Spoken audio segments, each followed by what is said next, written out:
पाऊस पाणी संदर्भातल्या टॉप 9 बातम्यांचा आढावा घेऊयात। अमरावतीच्या मेळघाट परिसराला पूर्वमोसमी पावसानं झोडपलं। वादळी वाऱ्यामुळे घरांचं छत उडालं, शेतीचंही मोठं नुकसान भरपाईची नागरिकांची मागणी।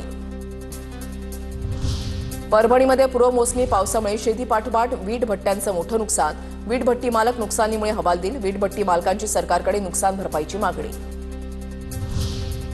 बुलढाणा जिल्ह्यामध्ये विजांच्या कडकडाट आणि वादळी वाऱ्यासह पूर्वमोसमी पाऊस। वीज पडल्यानं 4 जनावरं दगावली।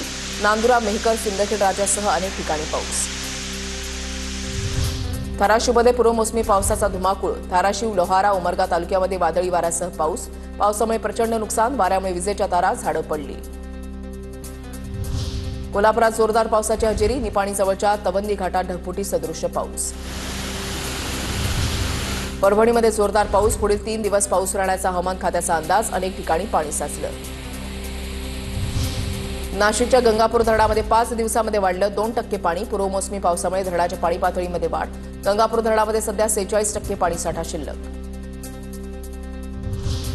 रत्नागिरी जिल्ह्यामध्ये सकाळपासूनच पूर्वमोसमी पावसाच्या सरी। अचानक आलेल्या जोरदार पावसामुळे कामावर जाणाऱ्या नोकरदार वर्गाची तारांबळ। पावसामुळे वाहन चालकांनी घेतला आडोशाचा आधार। रत्नागिरी जिल्ह्यामध्ये नैसर्गिक शेती अभियान। जिल्ह्यातील 6500 शेतकऱ्यांच्या पुढाकारानं 2600 हेक्टर जमीन पिकाखाली येणार। शाश्वत शेतीला चालना देण्यासाठी शेतकऱ्यांकडून अभियान राबवण्यात येत आहे।